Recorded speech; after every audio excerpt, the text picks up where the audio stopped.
Hello viewers, আসসালামু আলাইকুম। আপনারা কেমন আছেন? আশা করি আপনারা সবাই ভালো আছেন। আজকের ভিডিওর টপিক হচ্ছে আপনারা কিভাবে স্বল্প খরচে ইনকিউবেটর তৈরি করবেন।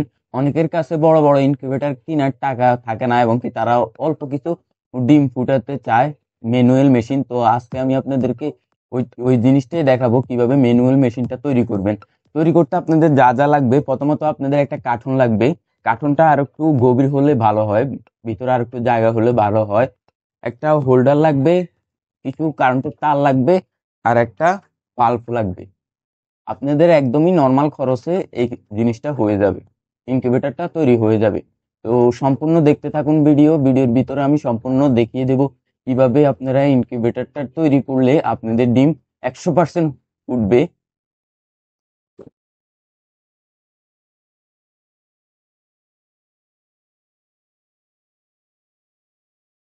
প্রথমত আপনি যে ডিমগুলো নিবেন ওই ডিমগুলো যেন 20 ডিম হয়।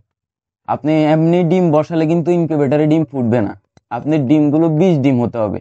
তো প্রথমত আপনি যে কাজটা করবেন, আমি এখানে কুড়া দিতেছি, আপনারা কাঠের বুশিও ইউজ করতে পারেন। এখানে পরিমাপ বলা লাগে না, আপনার বাক্স অনুযায়ী আপনি নিজেই দিতে পারবেন।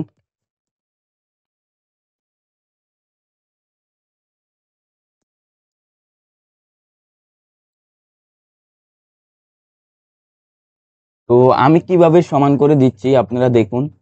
এরপরে আপনারা যে কাজটা করবেন, যে হোল্ডারটা আছে ওই হোল্ডারটা এক কোণায় ঠিক এইভাবে বসাবেন।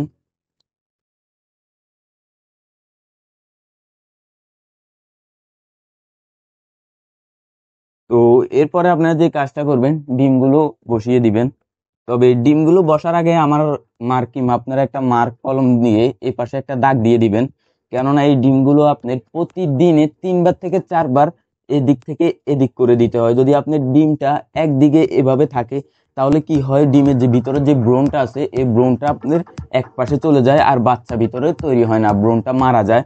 তো আপনারা ডিমটা যখন দিবেন তখন অবশ্যই এই জিনিসটা খেয়াল রাখবেন যে আপনাদের 3 থেকে 4বার দিনে 3 থেকে 4বার ডিমটাকে এপাশ ওপাশ করে দিতে হয়। যে কোন ডিম আপনি করছেন বা কোন ডিম করেন নাই, এই জন্য আপনার এখানে একটা মার্ক করে দিবেন।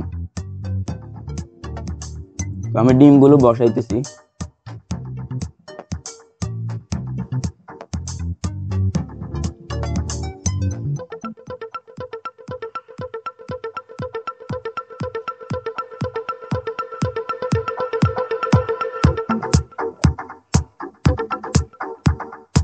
আর যারা আপনারা বাজেট আছে, আপনারা ভালো ইনকিউবেটর কিনতে চান, তাহলে আমার সাথে যোগাযোগ করতে পারেন। আর আমার চ্যানেলে ইনকিউবেটর যেগুলো আপনারা টাকা দিয়ে কিনবেন, অটো ইনকিউবেটরের ভিডিও আছে, আপনারা ওখান থেকেও দেখে আসতে পারেন ভিডিওগুলো।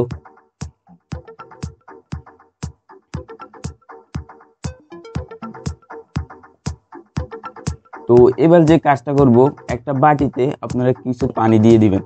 এবার আসি আমরা পানি কেন দেব। পানি দেব এই ডিমের ভিতরে যে ব্রনটা আছে ওই ব্রনটা একটা পানি খায়। এই ডিমের ভিতরে ছোট ছোট ছিদ্র আছে যেটা আমরা খালি চোখে দেখি না। তো বাচ্চা যে ভিতরে যে বাচ্চাটা তৈরি হবে এটাকে হিউমিডিটি বলে, মেশিনের ভাষায় হিউমিডিটি বলে। তো আপনারা এখানে পানি দিয়ে দিবেন।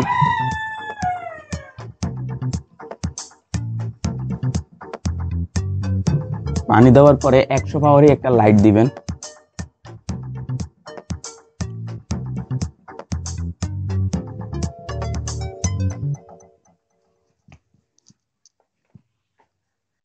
এরপরে আপনারা কারণটা জ্বালিয়ে দিবেন। জ্বালিয়ে দেওয়ার পরে কি হবে, আপনারা কিভাবে বুঝবেন যে আপনাদের কোন ডিমে বীজ হয়েছে কোন ডিমে বীজ হয় নাই। 7 দিন পরে আপনার ডিমটা ক্যান্ডেলিং করা লাগে। তো এখন আমি ক্যান্ডেলিং আপনাদেরকে দেখাতে পারতেছি না, কারণ 7 দিন আমাকে অপেক্ষা করতে হবে, বা আমার এই ক্যান্ডেলিং দেখাতে গেলে ভিডিওটা অনেক লম্বা হয়ে যাবে। তো আমার চ্যানেলে কিভাবে ডিম ক্যান্ডেলিং করবেন ওই ধরনের ভিডিও আছে, তো আপনারা ওখান থেকে চাইলে দেখে আসতে পারেন।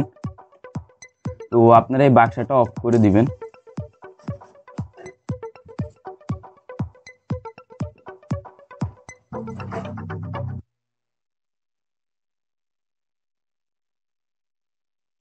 তো ভিউয়ার্স, 21 দিন শেষ। 21 দিন পরে এখন আমি বাক্সা খুলতেছি, আপনারা দেখুন।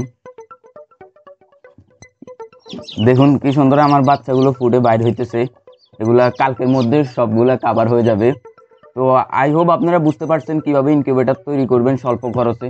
যদি না বুঝে থাকেন আমাকে মেসেজ করতে পারেন, আমি আপনাদেরকে আরো ভালোভাবে বুঝিয়ে দেওয়ার চেষ্টা করব। তো যদি কেউ আমার চ্যানেলে নতুন হয়ে থাকেন, অবশ্যই আমার চ্যানেলটিকে সাবস্ক্রাইব করে রাখবেন এই ধরনের ভালো ভালো ভিডিও পেতে হলে।